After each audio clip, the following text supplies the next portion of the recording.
far as optics go, the decision was swift, decisive, final. Squaring off today on their plans to help. Less than 48 hours after allegations against Evan Solomon surfaced, the CBC host was abruptly fired.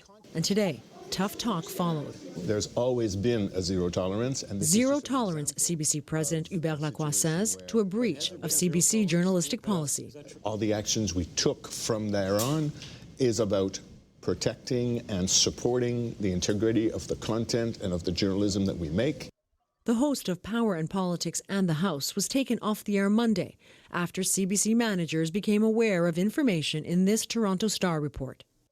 It alleges Solomon partnered with art collector Bruce Bailey and used his journalistic contacts to broker art deals with prominent people like former Bank of Canada Governor Mark Carney, who appeared on his show, and former BlackBerry co-CEO Jim Balsillie, with whom he interacted as a journalist. The report claims Solomon collected a 10% commission on sales he helped arrange and was paid hundreds of thousands of dollars over 2 years. As per the public statements we made, indicated that he was not involved in the, he was a silent partner in a business with an art broker and his wife, and the information that we now have seems to be not that one. And trust is critical here.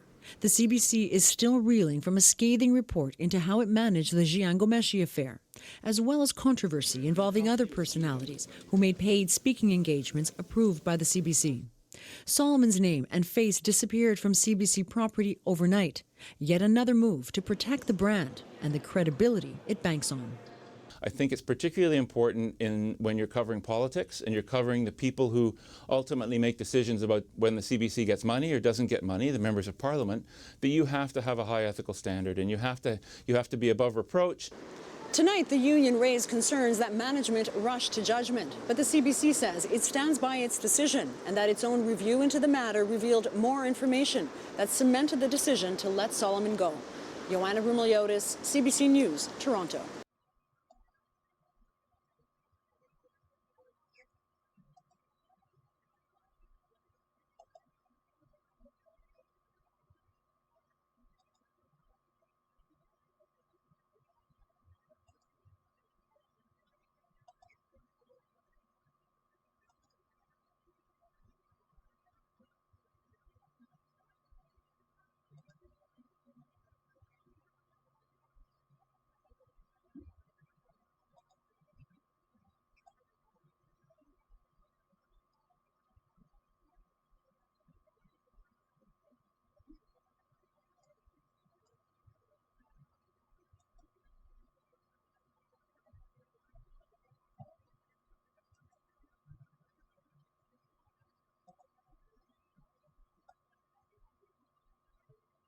The host of Power and Politics and the House was taken off the air Monday after CBC managers became aware of information in this Toronto Star report. It alleges Solomon partnered with art collector Bruce Bailey and used his journalistic contacts to broker art deals with prominent people like former Bank of Canada Governor Mark Carney,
need to ensure that Canada can succeed in a drastically different world.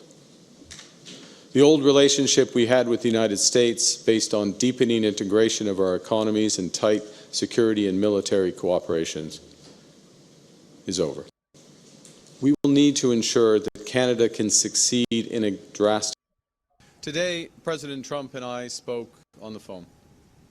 We had a very constructive discussion, and we agreed to begin comprehensive negotiations about a new economic and security relationship between our two sovereign countries immediately following the federal election.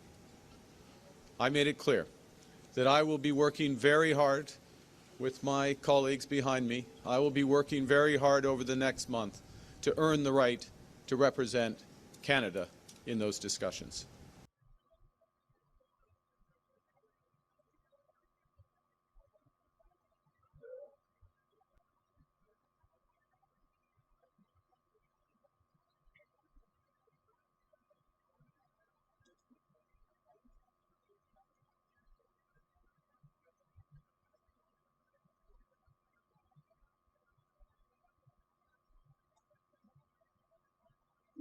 Canada's Prime Minister says that they will be implementing retaliatory tariffs. You said if that were to happen, that you would be responding with large-scale tariffs. Will you be following through with that promise? Well, absolutely, but we had a very good conversation. Mark called me today at 10 o'clock.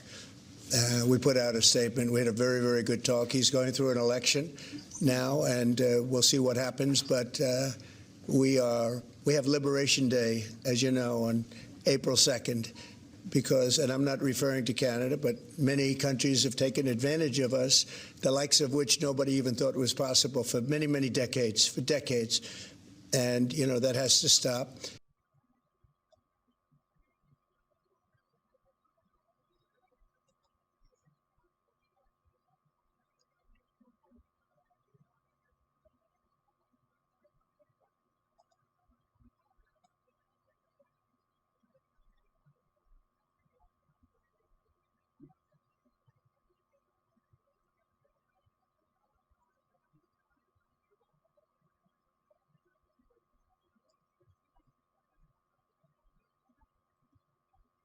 New set of tariffs announced this week, more coming next week, extensive tariffs next week. What's your assessment of the threat level to Canada at this particular moment?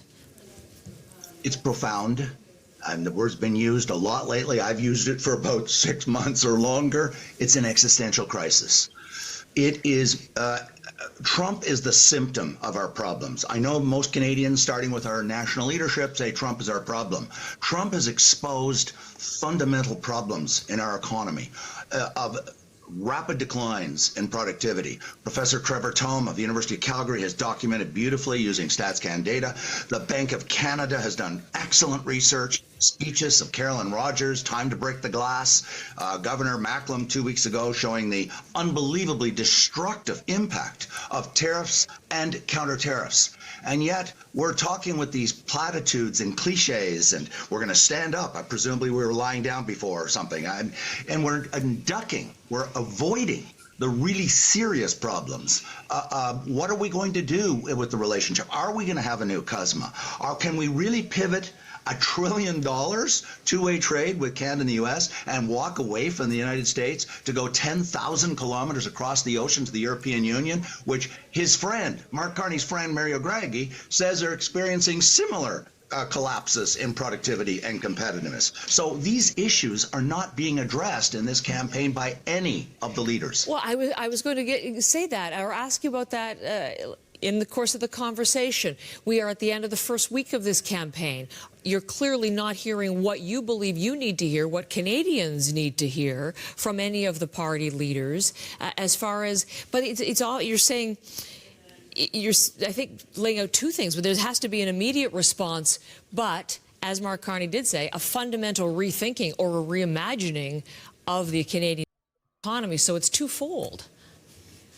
I agree with his, by the way, that one comment that he made. I thought it was excellent. But the leaders, when they talk about their various promises, I mean, for example, the tax cut, that is going to do absolutely nothing either the liberal tax cut or the conservative tax cut for our fundamental declines in competitiveness and productivity. We're at the lowest level since Confederate in 150 years. Once upon a time, we were 90% of U.S. levels, and now we're down, and Trevor Tome again has used StatsCan data showing this. It's just been a precipitous collapse. We're not discussing whether we can reconstitute the relationship with the United States. We're not discussing whether or not we're going to have to turn and pivot to natural resources. A German geostrategist said yesterday in the Globe, we don't want your cars, we want your natural resources, we want your LNG. But yet for the last 10 years or longer, we have put all kinds of restrictions on the development and export of natural resources, which would allow us to diversify away from the States by shipping a lot more stuff to Asia and to Europe. But again, we're not having this conversation. Okay, well, we're having an interesting conversation. I'm appreciating it. So the litany of failed policies, as you see that, has led to this moment. I mean, there was an acknowledgement again from Mark Carney. The quote was that the United States is no longer a reliable partner. So this has, as you say, forced the moment of acknowledgement. And now what is the question? Can we look short term as we face this next week of tariffs, more coming in? We have auto tariffs. We already have tariffs on the books. When Mark Carney says everything is on the table, you've mentioned counter tariffs. Retaliatory tariffs are certainly part of the arsenal, we understand. What do you think should be Canada's response to these latest tariffs? Well, first and foremost, we should take retaliatory tariffs off the table completely. Why? And the reason why is we've known for 100 years since the Great Depression that tariffs and counter tariffs do not solve our problems. They make our problems much, much worse. I'm not trying to suggest that tariffs caused the Great Depression, but I think there's widespread agreement that they certainly made it much, much worse. Governor Macklem 2 weeks ago, and I think it was in Oakville, Mississauga, gave a brilliant speech showing the research of the Bank of Canada economists of how incredibly destructive this is. And this urban legend, he didn't say this is my words, the urban legend that we are equal to the United States. We're not. We're 2.5 trillion. They're 30 trillion. And that we can inflict equal the mouse, Pierre Trudeau's analogy, can inflict damage on the 5-ton elephant is nonsense. Every study I've read shows that we're going to suffer far more than the U.S. In fact, the OECD said this just this last week.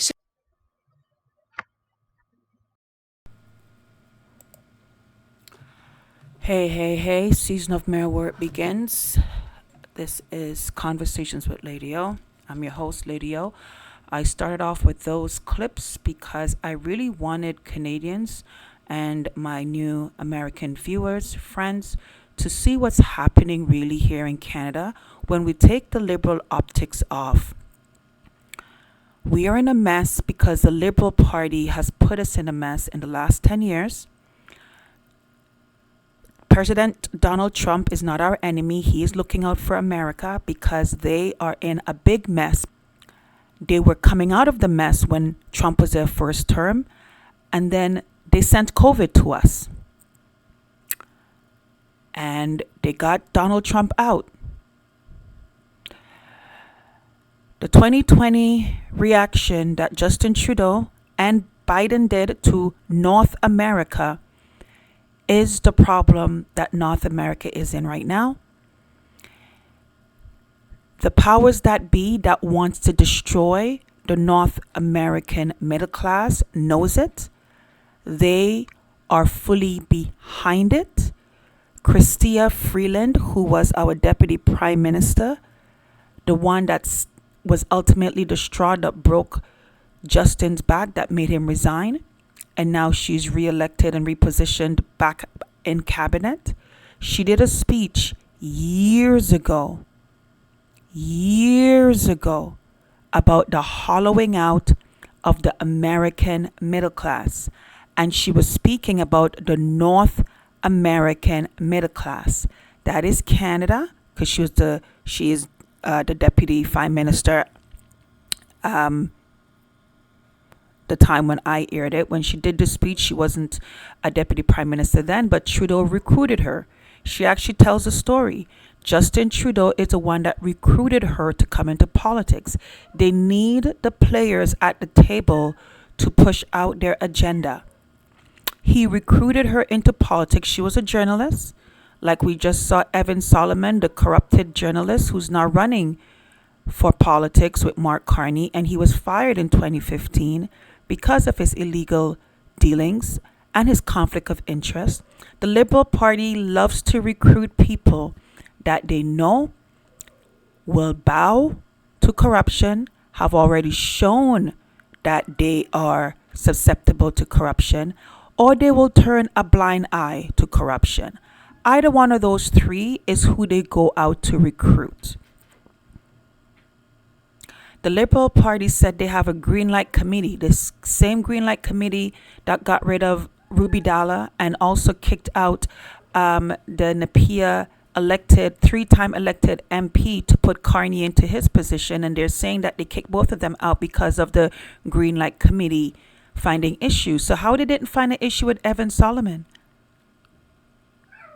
This is why I showed you all the contents at the beginning, because it's very important, especially for my liberal supporters, because I am an ex-liberal, because it's no longer a classical liberal party, and I did not want to be associated any longer to this party. And I did this exodus a long time ago.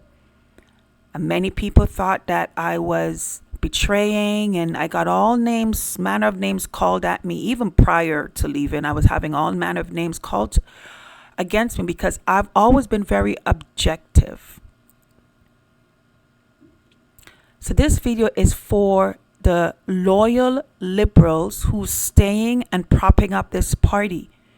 Donald Trump is not our problem. Justin Trudeau and Carney, who was his advisor all these years, has been the problem of the Canadian economy, our way of life, and why Donald Trump has to do what he has to do. He has to put the oxygen mask on him and the analogy, he has to put it on himself first before he puts it on the children. And yes, I don't blame him for saying what he's saying, because we all have been dependent on Donald Trump, just like a child is dependent on the primary caregiver. America has been the primary caregiver for everybody. And it's time to stop. And people need to stand on their own 2 feet and govern yourself. Stop saying that you're sovereign, then go out there and get your own job then. Go out there so that you can actually contribute to the North American family. So Canada, we have to stand up, and we have to now go out there and contribute. Now, Polivier's team, why they're not really laser focusing on this, I don't know. Why they're running away from being on platforms that they need to, I don't know. I don't know who they're listening to, but they're not. Whoever they're listening to, they need to stop. It's just like Anthony Fury. I warned him that it's not people don't want to listen to me because, oh, she's a classical liberal, we're conservatives, we know better. Okay, all right then. You think I don't know their playbook? I seen it. That's why I walked away. I know exactly what's happening. That's why I warned you to not let any of Doug Ford's liberal, progressive, lying conservatives come to your party federally. They're there to weaken you even further. Doug Ford has been a helpmate for the Liberal Party for the past 10 years. He's helped brought in their curriculum and the ideologies into the Ontario curriculum. When he said he was going to take it out, he changed his mind. He got in, he got the crown, and he says, oh, I changed my mind. And then he saluted, celebrated, and had a victory parade for Kathleen Wynne by keeping her disastrous ideologies in our school. And then Doug Ford now slaps all of you in the face and tells you that he has to bring in immigrants who are better qualified because we don't have enough people. We don't have qualified people here. Mind you, these people, they're not teaching their children the nonsensical things that our curriculum is teaching. And you elected him again. So I'm going to end with this very poignant, direct interview from Mark Carney's UK people themselves. You guys want to put on his resume. That resume, line by line, everything on that resume is darkened. It's as black-faced as Justin Trudeau slapped on his face so many times he couldn't remember. Every line on Mark Carney's resume is blackened. And we talk about making choices as a leader. You're supposed to be the leader of your home. And you decided to finagle and hang around with Jeffrey Epstein. And you and your wife decided it was good company to keep up with him and his girlfriend, Ghislaine Maxwell. What kind of decisions are those? And then fast forward, you're in the company of Evan Solomon and his illegal conflict of interest. Fast forward, Mark Carney, we're hearing his meeting with China. Fast forward, China just did 100% tariff on our canola oil, I believe it is, out west. That's why Mark Carney couldn't run out there. It wasn't about, Ottawa's home. No, he can't run out there. He'll be slaughtered. China dropped 100% tariff on our oil. And you don't hear nothing from the Liberals. China just executed Canadians. You don't hear nothing about that. And it's not the human rights with the LGBTQ human rights. Not that one. And I scuffle because you guys like human rights. No, that's a sexual preference. I'm sorry. Every human has the right to make a decision. Yes, that's the rights. Just like we have pedophiles who are humans that make that decision, and it is illegal. It is immoral. You want to make that now a mental health diagnosis, so we apparently need to no. You've now grayed and darkened and blackened what it means to have human rights. So yes, if you want to get granular on it, every human has the right to make a choice. You're absolutely right. And society has the right to push back on choices that harm, that violates, that destroy a person, your property. I'm sorry, you have the right. You can say murder is a human right. Why is a prison system full? Isn't it a human right to take another life? So let me not go off on my tangent, the LGBTQ, because I'm all that I've always been very, very, very clear on. This is why I don't understand how Ontario is allowing Kathleen Wynne's sexual curriculum to even stretch further into our school system, and Doug Ford has said nothing. It's as if that is his promise to her to keep her legacy alive, while they destroy the legacies of our children's the quality of their academics. And then you bring in people from outside that said that they're better qualified, but our own who are educated here aren't. So fast forward, Mark Carney is not talking about China executing our own and slapping 100% tariffs. I think it was like a week or so ago. Nothing. The Liberal Party says nothing about China. Why is that? Why is that? And then when they made you think the sky is falling with the auto tariffs, the tariffs was clearly about the Chinese parts that if you bring in, that's what Trump is saying, okay, we're going to have a problem. But if it's American-made parts, then we cool. But Carney uses that to get you all afraid again.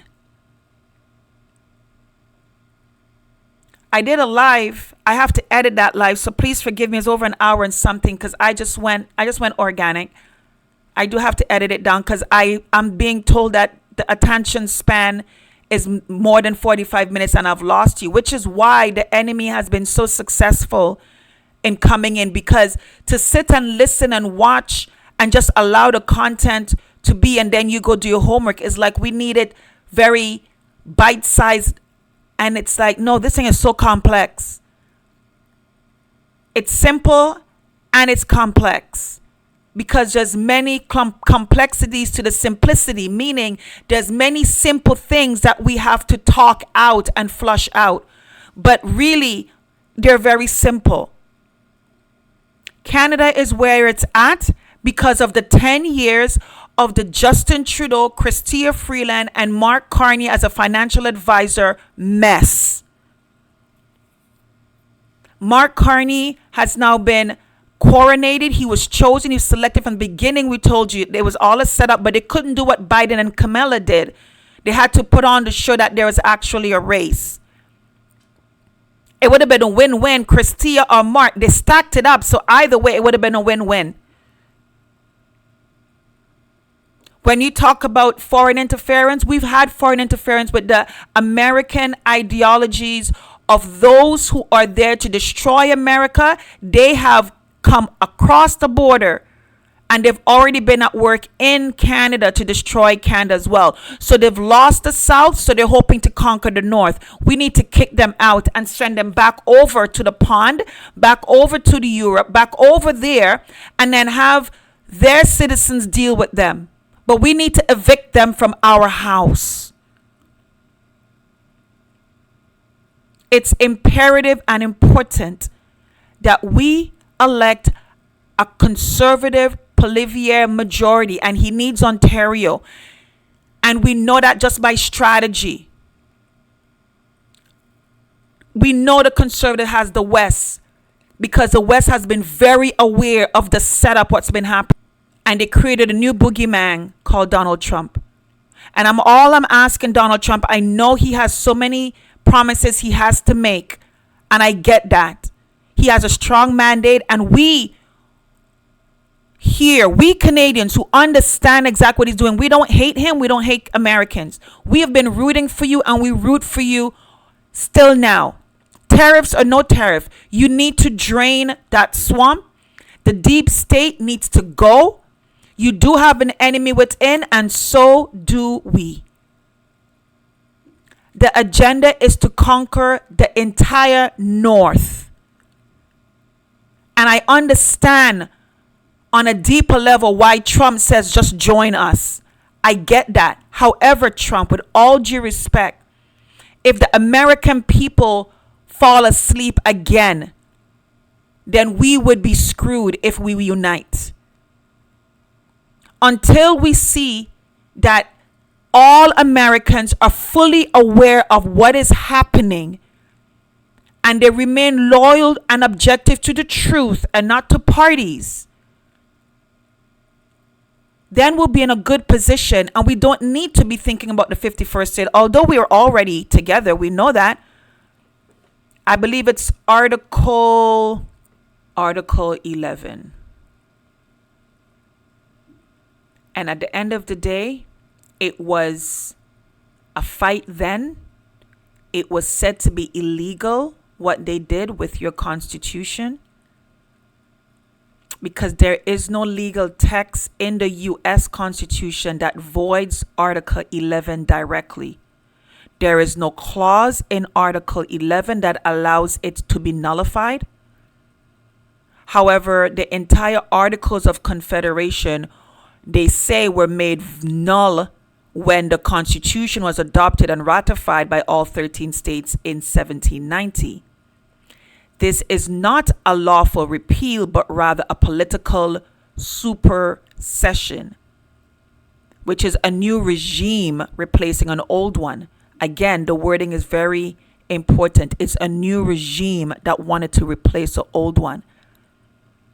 But it was highly debated and highly seen as illegal, because a legally binding document cannot be overridden unless it includes that provision for an amendment, nor is it nullified through due legal process.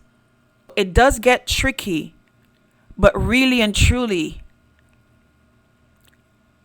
when you look at it and you see exactly what it is, when it says in Article 11, Canada ascending to this confederation and joining in the measures of the United States shall be admitted into and entitled to all the advantages of this union, but no other colony shall be admitted into the same unless such admission be agreed upon by 9 states. So the 9 states has nothing to do with Canada. 9 states is only if another colony wants to come in. But Canada was acceding. The ing in acceding implies Canada is already there. There is no legal clause in Article 11 that permits that this clause be revoked or nullified. So it does remain binding. Now, they talked about an amendment under the Article 11 that followed. But again, even back then, it was highly fought against because it was seen as illegal. A new regime wanted to come in to replace the old one.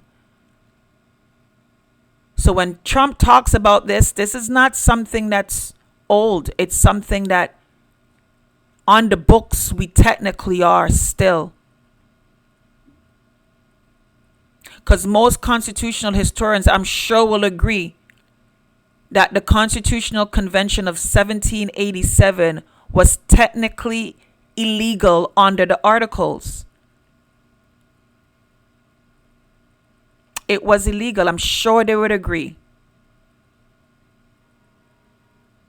The only thing they were supposed to do was revise the Articles, not replace them. But what did they go and do? They created a new constitution that established a lower threshold. They created a whole new thing. They were only supposed to, the authorization was to revise, never to replace. And that revision could never remove the fact that Canada was stated to be a part of the United States. Now, some people would refer back to, I believe it was Article, I remember the V567, when it talks about the ratification of the conventions of the 9 states shall be sufficient to establish the Constitution between the states. But again, that does not give the right to completely create a new one. It was only to revise, and you cannot revise on certain statements unless that statement permits revision. I'm not no legal scholar, but I've been around the block enough to know legalese in wording. So when Article 11 states that Canada is ascending to the Confederation and joined in the measures of the United States and shall be admitted into and entitled to all the advantages of this union, that still stands. That is why we share so much with our cousins, because we have been similar so much. They talk about our constitution. We have a charter. We don't have a constitution. And there's a reason why we don't have a constitution, because you can't have two. We're already part of one. It's called the U.S. Constitution. We had to create our charter, and that was only in the 80s. That was just created. Now, just like anything where they want to change the definition of what vaccine is, they want to now say we have a constitution, but we don't have a constitution, we have a charter. Because you can't have two. We already have one. It's the U.S. Constitution that we are part of already. That being said, it allows us to join, and we can still stand on our own and do what we're doing. And that's what has been the status quo. But you got Justin Trudeau Sr., who came in the 80s.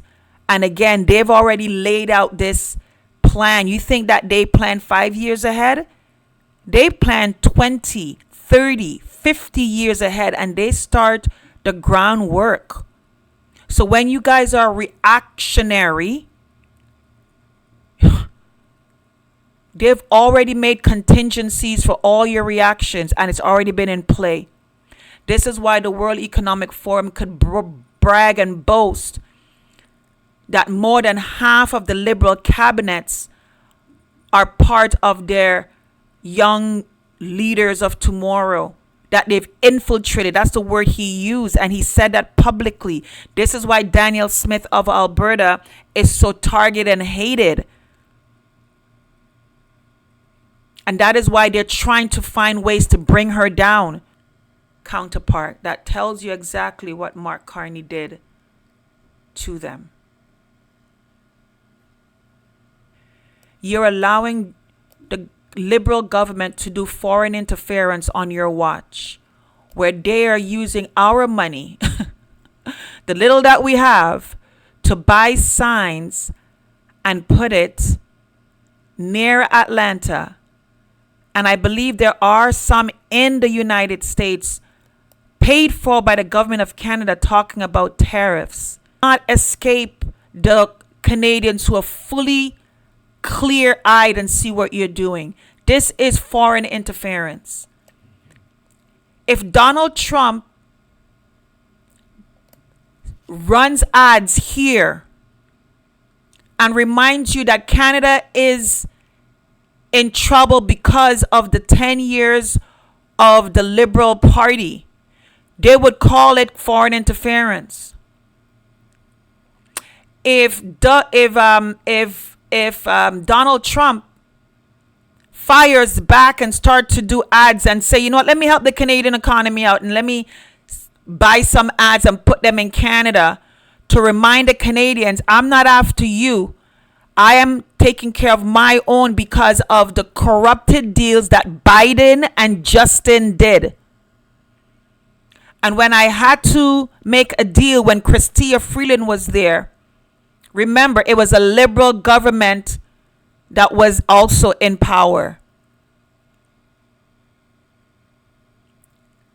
I am praying that Donald Trump truly shows Canadians that he is our friend by not making comments that makes the liberals look strong and make people still stuck under their buffoonery and their imagery. But tell the truth. Be direct. Canada has been weak. It has been compliant. It went along with Biden's destruction plan for America to destroy Canada. Justin and Biden, Chrystia and Kamala have been on the same side of destroying North America. Replace North America. The replacement ideologies, it is North American agenda that they both were a part of. So Donald Trump, just allow the conservatives to do what we need to do here. We allowed you to do, we celebrated you, and we're happy that you and your people got to power. Allow us to have our moment as well of purging the North. We're not asleep as you think we are. Because many of these, starting from Justin Trudeau, his bank account and his assets should be frozen. Chrystia Freeland as well. Every investment that has benefited from their rulership should be frozen. And any offshore accounts that they're running to, we need to have some stricter measures where we can recoup those. My island brothers and sisters, that you have people running to and coming into your banking system illegally. I know you think you're some haven and that makes your island great, but it doesn't. Because what you're doing is participating with the destruction globally that does affect every Caribbean island individually. Because every one of those prime ministers in the CARICOM, they have blood on their hands for what they also allowed during the lockdowns. What's happening in Barbados from Bajans, the ones who are pushing back and making videos and they're protesting, are you aware of what is happening there? She can traipse around the world and put on a good show like Justin Trudeau and Carney. Everybody's traipsing around the world putting on a good show and showing that they're pushing back at this and pushing back at that. But her own people, are you aware of what's happening? The imagery doesn't get us. And trust me, I'm fully aware about what my island prime minister is also doing. The place of my birth before I became a citizen of Canada. Many of us leave because of the corruption. This is why we can see corruption a mile away when it's coming into Canada. But you here in Canada, you want to stay in denial. So you miss me with a lot of your nonsense. This is why they were able to be successful with COVID-19, because at the beginning when it happened, we were all united. Everybody was united. And then they realized they could not conquer. They have to divide. So all of a sudden, the George Floyd issue, they hit you with that. Mind you, there was another death that was more legitimate. And when I say more legitimate, I'm talking about legitimacy of you want to talk about the race being a factor. Remember that young man who was running? And then they had the audacity to videotape his assassination and shooting him. And the young boy was just running, getting his exercise, home from school break, investigating his neighborhood. I remember when I was young, when I see construction sites, I used to go on construction sites. I was very curious because I know once it's built, I can't get in there. Always fascinated going on construction sites as they're being built, as they're being renovated. There's just curiosity, especially if a child is into engineering, into construction, or just curious to see how something look. I know you think PBS is the tool where everybody needs to go and look to see, but sometimes I remember growing up and the best way to learn is just to see something right there, and you go and you ask questions. Go on construction sites and say, what is that? What does that do? I remember when I was homeschooling my children, the best way is when you see things happening, have them watch it and see what's going on. And you go over and you ask, can I ask you a question? And they're curious about this crane and the electricity and the hydro people and the things that they're not going to see in the classroom. I remember going on construction sites and renovated places because I was just curious to see what's going to look inside, how they're doing it. What does that? Just curious. That's not to be killed over or be suspected that they're robbery. He went in, he looked, and he left. And he just kept running. He's exercising. But now that apparently Polivier having his daughter on his shoulder, they're trying to say, oh, he's the same like Elon Musk that has his son on his shoulder. And they're like, do you see any similarities? I'm like, yeah, two fathers that love their children. Is that now the new liberal definition of fascism? Like, is that the picture now of fascism? Any father that has their child on their shoulder, you're now a fascist. We see that a lot in baseball games and hockey games. More baseball, too. Not too much hockey, but more baseball, where you put your child on your, for them to get a better vantage point, viewpoint. But sometimes it's just endearing. All of a sudden, now that's fascism.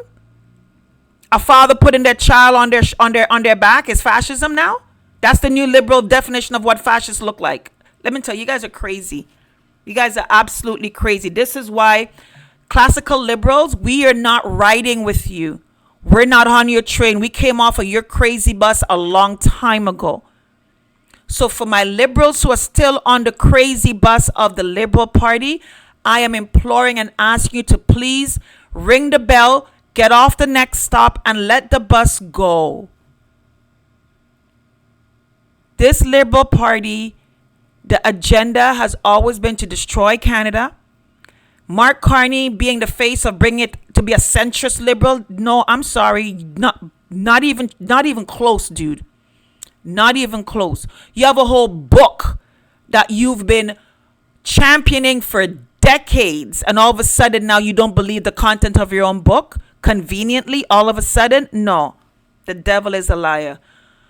So I'm going to end now with the Mark Carney's video from his UK counterpart. Carney, so we don't miss that very important point. You recently posted on X, I found this quite interesting. After printing too much money at the Bank of England, promoting disastrous net zero policies in banking, he's now killing economic plans for Canada. It seems Mark Carney wants to inflict these terrible ideas on Canada. What are your memories of Mark Carney as the governor of the Bank of England? He likes to say that he saved the British economy. He likes to brag about being indispensable to British recovery as the governor of the Bank of England. What are your memories of Mark Carney and his success or failure? Well, if you look at the British economy, at the turn of the century, we were catching up with the United States in terms of GDP per capita. The average Brit is now $34,000 worse off than the average American. So what we've seen over the last 25 years is economic stagnation, and that economic stagnation accelerated after the financial crisis. And one of the main culprits in the failure to revive the British economy is the Bank of England and the terrible monetary policies they pursued, printing too much money, enabling too much government spending. Mark Carney in particular was fixated on net zero and one of the key proponents of Britain hosting COP26, one of the key proponents of us committing to even more unrealistic and disastrous net zero targets. And if you look at Britain's economy now, we haven't had any serious economic growth for quite some time. We've had too much immigration, so GDP per capita is actually lower than it was. And we've got the highest energy prices in the world, thanks to those net zero policies. But not only did Mark Carney advocate those policies as governor of the Bank of England, at the last election, he backed Rachel Reeves, the now Labour Chancellor, who has made the situation even worse through tax rises, through more net zero policies, through more government regulation. And Britain is teetering on the brink now of a financial crisis. So it may have looked smooth at the time, what the Bank of England did, but it was a sugar rush to the British economy that actually damaged our long-term productivity. It damaged the capacity of the private sector, and we are now suffering the consequences. And the fact that he backed such an extremist Labour manifesto, I think, shows the types of policy that he would want to pursue if selected to be Prime Minister of Canada. So you wouldn't recommend Mark Carney for Canadians because, as you know, he's running right now for the leadership of the Liberal Party to replace Prime Minister Justin Trudeau. He's the front runner. And of the cabinet. What I would suggest to people is they look at the record of the Bank of England. They look at what happened with inflation in Britain, and we've had a huge inflation crisis. They look at what's happened to productivity in Britain, and they also look at Britain's net zero policies, which Mark Carney was a major advocate of, and they see how those policies have worked out. And they're not working out well for the British people. The level of satisfaction with the British government is incredibly low. The Chancellor, who Mark Carney backed, is incredibly unpopular. So, and what we're seeing around the world, and the biggest example was in the United States when Donald Trump was elected, is an utter rejection of this whole worldview. You know, the worldview of fossil fuels are bad, we need net zero, we should be importing solar panels from China, the worldview of national institutions aren't important, we've got to outsource all these decisions to international bodies like the UN and the IMF and the World Trade Organization, the World Health Organization. Voters are rejecting this. You know, they are angry in Britain. They've rejected this in America, electing Donald Trump. And I would be extremely surprised if the Canadian people want this agenda. So it's surprising to me that Mark Carney is even in the running for this job. Well, we've had 10 years of the net zero agenda under Justin Trudeau, and I would define net zero. At least in Canada, you're still producing oil and gas. In Britain, that's pretty much come to a halt. So the situation in Britain is much worse. Our energy costs are, as I've said, the highest in the world. So we are suffering from an extreme version of those policies. Well, certainly it's more severe. And Mark Carney is backing away from his carbon tax, which he was very much the intellectual author of. Justin Trudeau continues to punish Canadians with a carbon tax. He has not backed away, meaning Mark Carney has not backed away from net zero, which is a nice way, of course, of punishing your oil and gas industry to reach an arbitrary level for climate change, which, of course, is completely designed and created by the authors of the climate change hysteria. And that is where we are with Mark Carney. But you mentioned Donald Trump, the recent re-election of Donald Trump as president. Do you think this represents a reversal, or at least a stop, to the trend towards globalist and socialism? Yes, it does. And last year I wrote a book called 10 Years to Save the West, which was saying that unless we took on those leftist ideologies, whether it's wokeism, transgender extremism, net zeroism, Islamism, all of these ideas which are fundamentally against Western civilization and have infiltrated our institutions, infiltrated our media, infiltrated our bureaucracy, we were going to lose the battle and we were going to lose Western civilization.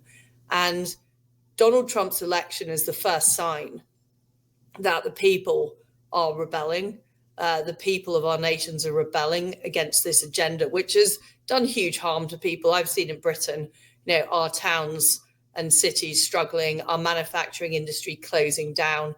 The last steelworks that produce steel from scratch in Britain closed down last year. I've seen the damage this agenda has done and how angry people are about it.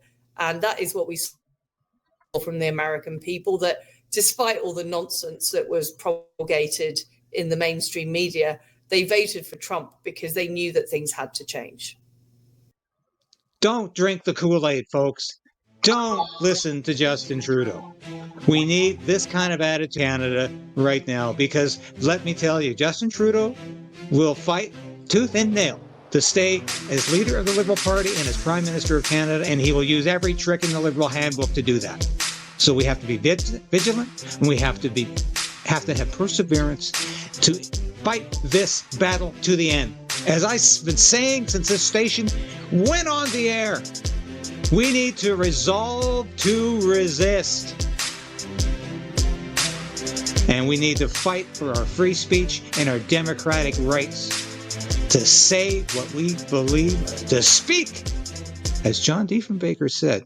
And don't forget that t-shirt that's available out there in the store. I speak as a free Canadian, free to speak, free to believe in what I choose. And Justin Trudeau is not going to interfere with that. Thanks for being a part of the Creighton's Right Resistance, and we'll see you again soon. So we are in a... It is called Creighton's Right with David Creighton. I would put the link for the Chrystia Freeland's episode, because I could sworn I mentioned it in my last video, but I didn't. So I'm going to put the link to the video where Chrystia Freeland did her speech about the hollowing out of the American middle class, where she did her speech on that. So I'll put a link to that in the description, and you would hear for yourself. They've been bragging about what they're going to do and why they think it is the best thing to do to destroy the North American middle class, to elevate China's and India's. This is why we had the mass here in Canada immigration of certain countries, and we've seen a lot of graphs lately in regards to why the immigration in certain countries skyrocketed. It's part of what their plan was in regards to hollowing out the American middle class and bringing up the middle class of others. So mine was episode 20. So episode 20, you're going to see the link to the video about Chrystia Freeland admitting that she's hollowing out the American middle class. And then in that video, you're going to see other links that shows you that we're all together. We are called the Americas. So I know for many of you, this is new. There's a lot of history that you're thinking it's dead. It's not dead to them. They make you think that, it's irrelevant, but no, it's very much alive. We are the Americas. We are one, and that includes my Caribbean islands as well. We're all part of the Americas. That's why they meet every year, called the meeting of the Americas. So when they make these statements, it's not just Donald Trump's America they're talking about. There's about the whole West. They see it as one, but they want you to think. That's why Donald Trump is talking about the border, and you think that he's being, disrespectful, but they make us think that this imaginary line separates us when the agenda, see us all as one to conquer. But they pick us off one by one, but they see us as a whole. So it's important that we have to fight this as a whole. So check in the description. You see the link to Chrystia Freeland's video that I did a feedback on. So you can get caught up with exactly what's happening. We have an opportunity. Please, Trump, I'm asking you not to get in our way of our liberation as well. It's Liberation Day for you. I totally get it. We need our Liberation Day as well.